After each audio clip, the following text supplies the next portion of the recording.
ماشاء اللہ لا حول ولا قوة الا باللہ العلی العظیم اعوذ باللہ السمیع العلیم من الشیطان اللعین الرجیم بسم اللہ الرحمن الرحیم الحمد للہ رب العالمین والصلاة والسلام علی اشرف الاولین والآخرین خاتم النبیین شفیع المذنبین رحمۃ للعالمین الملقب بطه ویاسین مولانا مولا الثقلین سید الکونین امام القبلتین جد الحسن والحسین بالقاسم وعلى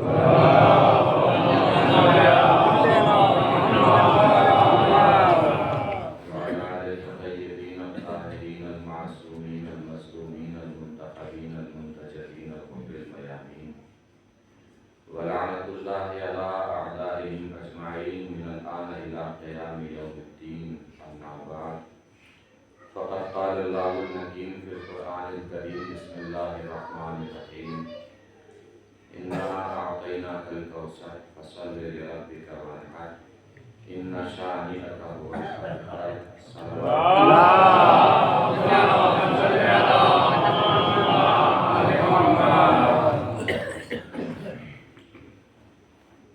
مجلس بعنوان احسان ثواب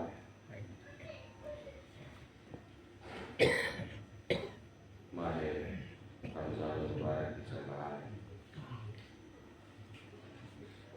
احسان ثواب کی مجلس بھی ہے اور ایک خاتون بھی احسان ثواب کی مجلس بھی۔ بہرحال کوشش انشاءاللہ کریں گے کہ مختصر سے وقت میں یہ تمام عناوین ایک جمع ہو جائیں، رمضان کا بھی کچھ احاطہ ہو جائے،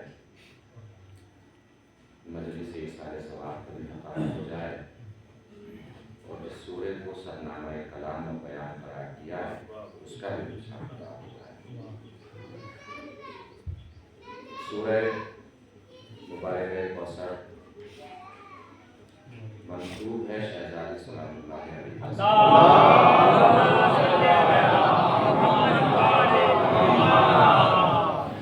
اور یہ مجلس بھی منسوب ہے خاتون سے، کسی سلسلے سے اس سورہ کی تلاوت کا شرف حاصل کیا ہے۔ سورہ مبارکہ کوثر قرآن مجید کا لفظی اعتبار سے سب سے چھوٹا سورہ ہے،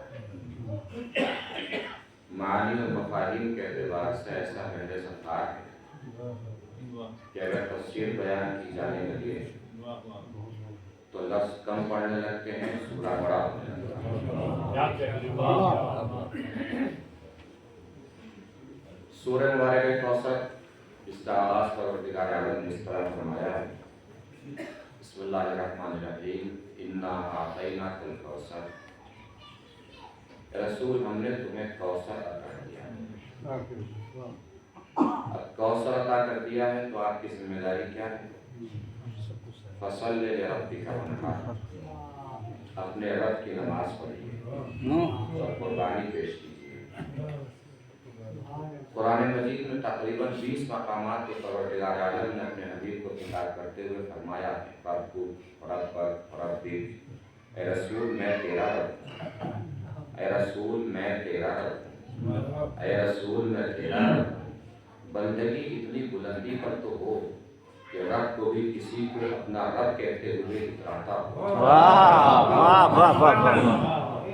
رب بھی خود کو کسی کا رب کہتے ہوئے اتراتا ہو، فخر کرتا ہو، کسی کو اپنا بندہ کہتے ہوئے اتراتا ہو۔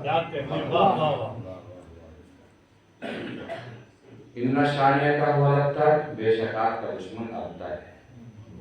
یہ ابتر بتا رہا ہے کہ کوثر کیا ہے، کوثر کیا ہے۔ پہلے لفظی اعتبار سے گفتگو کر لیتے ہیں، اس کے بعد شان نزول کے اعتبار سے گفتگو کر لیں گے، بات تمام ہو جائے گی انشاءاللہ۔ سورہ کا آغاز ہوا ہے، بہت آرام اور سکون سے پڑھیے انشاءاللہ، بہت اطمینان سے سنیے گا۔ سورہ کا آغاز ہوا ہے انا اعطیناک الکوثر، انا سے نا عربی گرامر کے اعتبار سے یہ ضمیر منفصل ہے جو جمع متکلم کے لیے بولی جاتی ہے۔ عربی زبان میں جمع کے لیے کم سے کم 3 افراد کا موجود ہونا ضروری ہے۔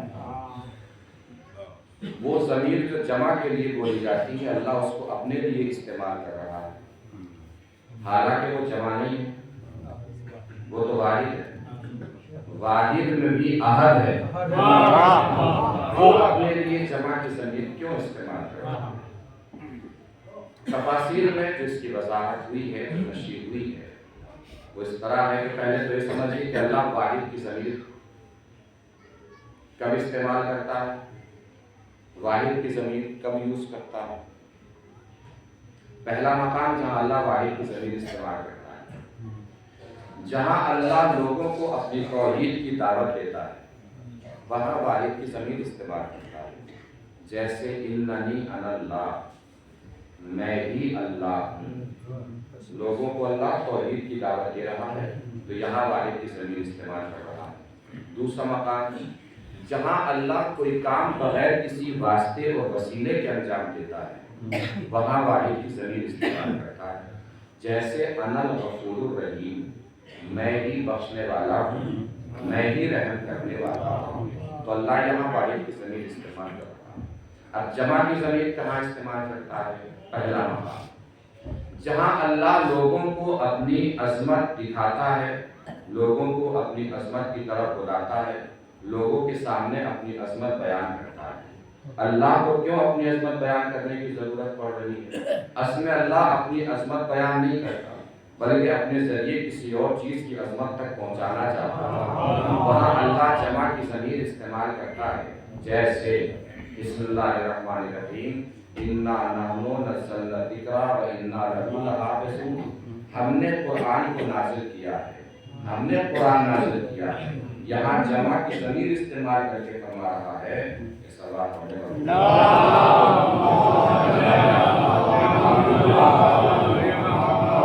یہاں جمع کی ضمیر استعمال کر کے فرما رہا ہے کہ ہم نے قرآن نازل کیا، ہم نے نازل کیا ہے قرآن کو، ہماری عظمت پہچانو تاکہ قرآن کی عظمت سمجھ میں آئے، ہماری بلندی پہچانو تاکہ قرآن کی بلندی سمجھ میں آئے، ہماری فضیلت پہچانو تاکہ قرآن کی فضیلت سمجھ میں آئے۔ اسی طرح پروردگار ارشاد فرما رہا ہے انا اعطیناک الکوثر، کوثر ہم نے عطا کیا ہے، ہماری عظمت سمجھو تاکہ کوثر کی عظمت سمجھ میں آئے، ہماری بلندی سمجھو تاکہ کوثر کی بلندی سمجھ میں آئے، ہماری فضیلت سمجھو تاکہ کوثر کی فضیلت سمجھ میں آئے۔ کس نے عطا کیا کوثر؟ اللہ نے۔ کس کو عطا کیا؟ رسول کو۔ جس نے عطا کیا اس سے بڑا بھی کوئی نہیں، جس کو عطا کیا عطا کرنے والا بھی بڑا، جس کو عطا ہوا ہے وہ بھی بڑا۔ کس میں طاقت ہے، کس زبان میں ہمت ہے، کس زبان میں قوت ہے کہ کوثر کی تشریح بیان کر سکے، کوثر کی توضیح بیان کر سکے، کوثر کی تفسیر بیان کر سکے؟ بس کوثر کی تفسیر وہی شخص بیان کر سکتا ہے۔ اللہ نے جسے کوثر عطا کیا ہے وہ شخص بھی کوثر کی تفسیر بیٹھے بیٹھے بیان نہیں کرے گا، پورے قد کے ساتھ کھڑے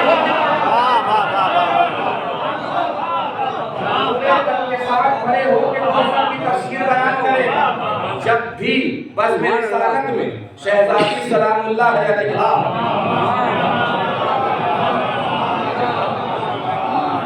تشریف لاتی تھی، رسول پورے قد کے ساتھ کھڑے ہو جاتے تھے۔ جب بھی شہزادی آتی تھی، جب بھی کا مطلب اگر ایک مرتبہ شہزادی آئیں گی تو رسول ایک مرتبہ کھڑے ہوں گے، اگر 70 مرتبہ شہزادی آئیں گی تو رسول 70 مرتبہ کھڑے ہوں گے۔ یہ شہزادی کے مخصوص فضائل میں سے ہے کہ رسول شہزادی کے احترام میں کھڑے ہوتے تھے۔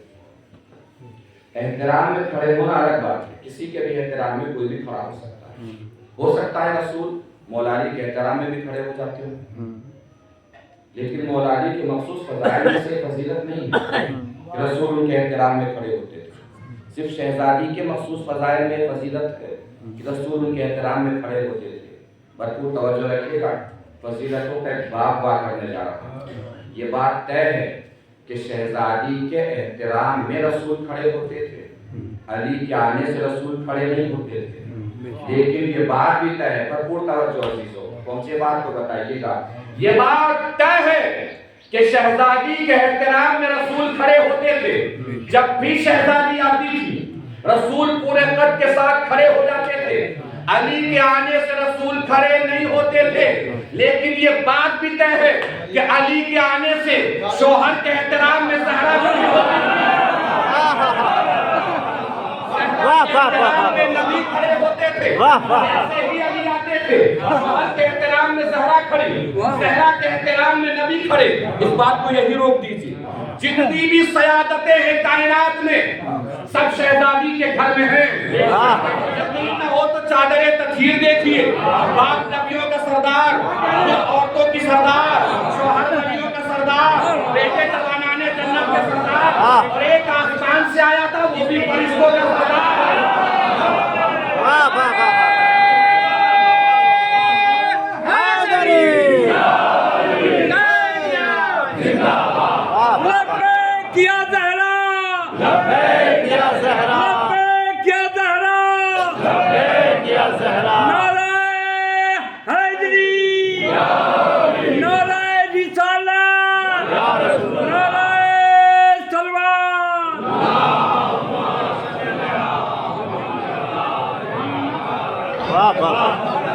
اور جتنے بھی اللہ کے معین کردہ منصب ہیں سب شہزادی فاطمہ کے گھر میں ہیں.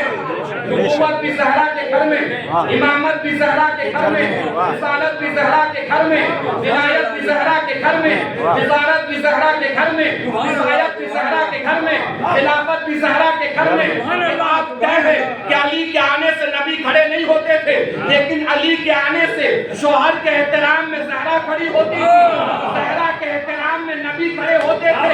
ایک اور فضیلتوں کا باب کرنے جا رہا ہوں. ایک اور شخصیت ہے لاکھ دنیا اسے کافر کہے، جب بھی باپ کے احترام میں علی کے احترام میں زہرا کھڑی، زہرا کے احترام میں نبی کھڑے.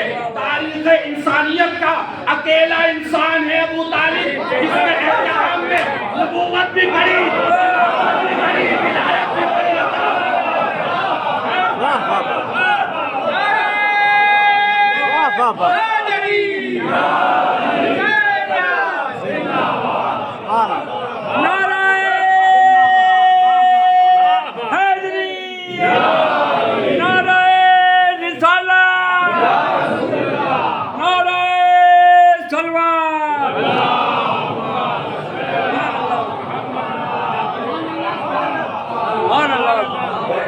جہاں اللہ لوگوں کو اپنی عظمت بیان کرتا ہے، وہاں جمع کی زمین استعمال کرتا ہے. دوسرا مقام واحد کے دوسرے مقام میں کیا بتایا ہم نے؟ جہاں اللہ کوئی کام بغیر کسی واسطے اور وسیلے کے انجام دیتا ہے وہاں واحد کی زمین استعمال کرتا ہے. اور جہاں اللہ کوئی کام واسطے اور وسیلے کے ذریعے انجام دے گا وہاں جمع کی زمین استعمال کرے گا. جیسے بسم اللہ الرحمن الرحیم وَأَنزَلْنَا مِنَ السَّمَاءِ مَاءً، ہم نے آسمان سے پانی نازل کیا. نازل ہم نے ہی کیا ہے مگر آسمان کے وسیلے سے نازل کیا ہے. اللہ کوثر اپنے حبیب کو عطا کر کے جمع کی ضمیر استعمال کر کے بتا رہا ہے. اس کا مطلب اللہ نے کوثر اپنے حبیب تک کسی واسطے اور وسیلے کے ذریعے پہنچایا ہے. تلاش کیجئے واسطہ اور وسیلہ جس کے ذریعے سے اللہ نے کوثر اپنے حبیب تک پہنچایا ہے. جب تلاش کرنے نکلیں گے تو تصور کرنے میں بس ایک ہی شخصیت کا جلوہ نمایاں ہوگا جس شخصیت کو حضرت خدیجہ الکبریٰ کہتے ہیں. اللہ نے کوثر اپنے حبیب تک جناب خدیجہ کے ذریعے سے پہنچایا ہے. یہی وجہ ہے، یہی ریزن ہے، یہی سبب ہے کہ حضور جناب خدیجہ کی وفات کے بعد بھی سب سے زیادہ جس بی بی کا تذکرہ فرماتے تھے وہ بی بی جناب خدیجہ تھی. کہیں جاتے تھے جناب خدیجہ کا تذکرہ کرتے ہوئے جاتے تھے، کہیں سے آتے تھے جناب خدیجہ کا تذکرہ کرتے ہوئے آتے تھے، اتنا تذکرہ کرتے تھے، اتنا تذکرہ کرتے تھے، اتنا تذکرہ کرتے تھے کہ بہت سے افراد تو اس تذکرے سے چڑھنے بھی لگے تھے، جلنے بھی لگے تھے، حسد بھی کرنے لگے تھے، اور تاریخ نے ان سب کے نام بھی لکھے ہیں۔ لیکن میں اکثر کہتا ہوں کہ ہر نام لینا منبر سے ضروری نہیں ہوتا، اس لیے کہ بہت سے نام زبان کا ذائقہ بگاڑ دیتے ہیں۔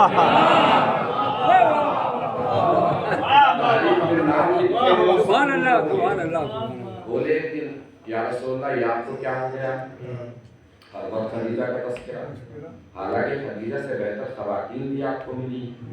روایت بتاتی ہے کہ رسول کے سر کے بال غصے کی وجہ سے کانپنے لگے، حضور نے فرمایا لا واللہ نہیں، قسم خدا کی نہیں، مجھے خدیجہ سے بہتر کوئی خاتون ملی ہے۔ ساری دنیا کافر تھی، خدیجہ مجھ پر ایمان لایا۔ اس کا تذکرہ ہے، جناب خدیجہ کا تذکرہ ہے، اور یہ سوچ کے سنیے گا کہ یہ تذکرہ صرف آپ ہی کے ہاں ہوتا ہے، کہیں اور نہیں ہوتا۔ کم سے کم اس تذکرے کو یہاں تو تشنا نہیں رہنا چاہیے، یہاں تو پیاسا نہیں رہنا چاہیے۔ رمضان میں روزے چل رہے ہیں، تھکن ہے، الگ مسئلہ ہے، لیکن مسئلہ جناب خدیجہ کا ہے، یہ بھی ایک الگ مسئلہ ہے۔ بات اگر پہنچے تو بتائیے کہ میں اپنی بات نہیں کر رہا ہوں، حضور کی روایت سنا رہا ہوں، حضور نے بیان فرمایا تو وہ آپ تک پہنچا رہا ہوں۔ کیا فرمایا حضور نے؟ نہیں، قسم خدا کی نہیں، مجھے خدیجہ سے بہتر کوئی عورت ملی ہی نہیں، اس لیے کہ جب ساری دنیا کافر تھی خدیجہ مجھ پر ایمان لائی، جب ساری دنیا مجھے جھٹلا رہی تھی خدیجہ نے میری تصدیق فرمائی، جب ساری دنیا مجھ سے اپنا مال چھپا رہی تھی خدیجہ مجھ سے اپنا مال چھپا رہی تھی،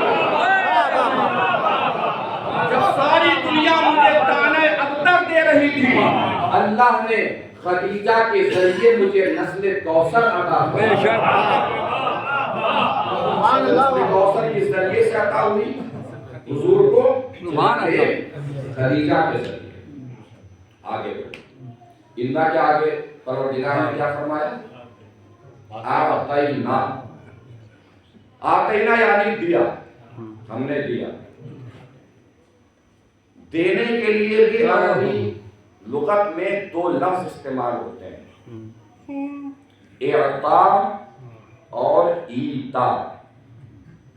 اعطاء کے معنی بھی دینا، ایتاء کے معنی بھی دینا، لیکن اعطاء اور ایتاء میں فرق بھی بڑا نازک ہے۔ دینے والا چھوٹا بھی ہو سکتا ہے، برابر کا بھی ہو سکتا ہے، بڑا بھی ہو سکتا ہے۔ وہاں استعمال ہوتا ہے ایتاء، لیکن جب دینے والا وہی بلند استعمال ہوتا ہے اعطاء۔ اسی سے بنا ہے آتینا، یعنی اللہ نے کوثر اپنے حبیب کو عطا کر کے آتینا فرما کر اپنی بلندی کا اعلان کرتا ہے۔ میں بلند ہو کر کوثر آپ کو عطا کر رہا ہوں، میں بلند ہو کر کوثر آپ کو عطا کر رہا ہوں، تو اے میرے رسول آپ کو بھی کوثر وہاں نہیں ملے گا جہاں آپ ہیں، عرش کی بلندی پہ چڑھ گیا۔ اور اس سفر عظیم کو اللہ نے بعنوان سفر معراج قرآن میں بیان بھی فرمایا ہے، سبحان الذی اسریٰ بعبدہ لیلا من المسجد الحرام الی المسجد الاقصی الذی بارکنا حولہ لنریہ من آیاتنا۔ پاک و پاکیزہ ہے وہ ذات جو لے گئی اپنے بندے کو راتوں رات سے مسجد اقصی تک، مسجد حرام سے مسجد اقصی تک، توجہ آخری پر تک حبیب جا رہا ہے کوثر لینے کے لیے۔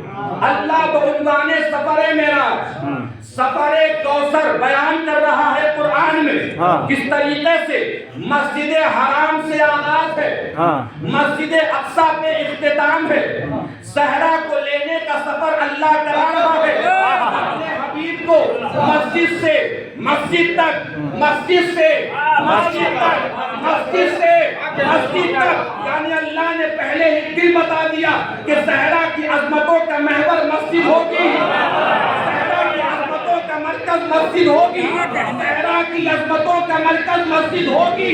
اسی لیے آپ نے دیکھا نہیں نبی کی مسجد سے سب کے دروازے بند رہا دیے، تنہا صحرا کا دروازہ کھلا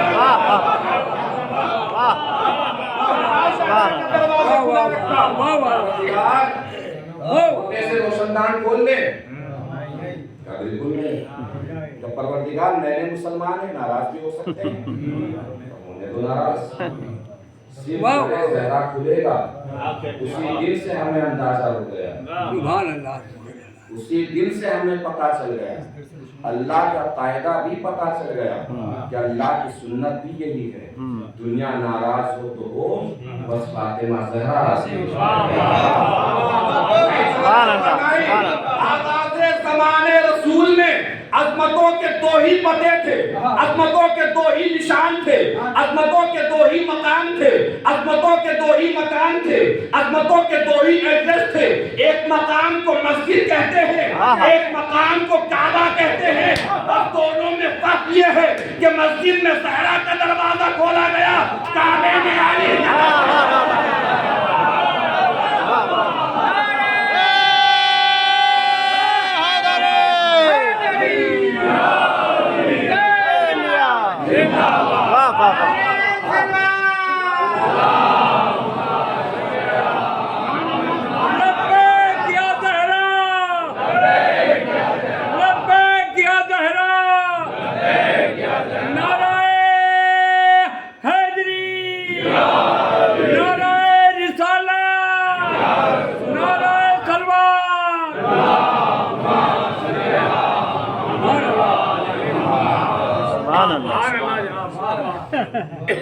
اور ایک نازک سی تاریخ کی اشارے کی طرف آپ کو لے کے چل رہا ہوں، جتنی جلدی پہنچ جائے انشاءاللہ بتا رہے بزرگان موجود ہیں، تاریخ کے جانکار موجود ہیں۔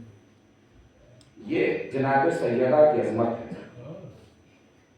کہ رسول کو لینے کے لیے جانا پڑا ہے، ایک نازک سے اشارے کی طرف لے کے چل رہا ہوں۔ جناب زہرا کی عظمت ہے کہ رسول کو لینے کے لیے جانا پڑا ہے، جناب زہرا کی عظمت ہے کہ رسول کو لینے کے لیے جانا پڑا ہے۔ شاید یہی وجہ ہے، یہی ریزن ہے کہ اللہ نے جس بیوی کو جناب زہرا کو اپنے حبیب تک پہنچانے کے لیے ذریعہ بنایا، رسول کو خدیجہ کے در پر بھی بارات لے کے جانا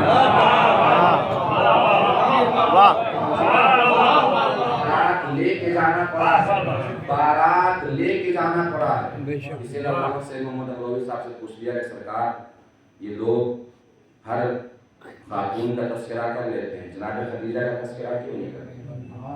انہوں نے مسکرا کے فرمایا اس لیے نہیں کرتے کہ بتانا پڑے گا بارات کس کے گھر سے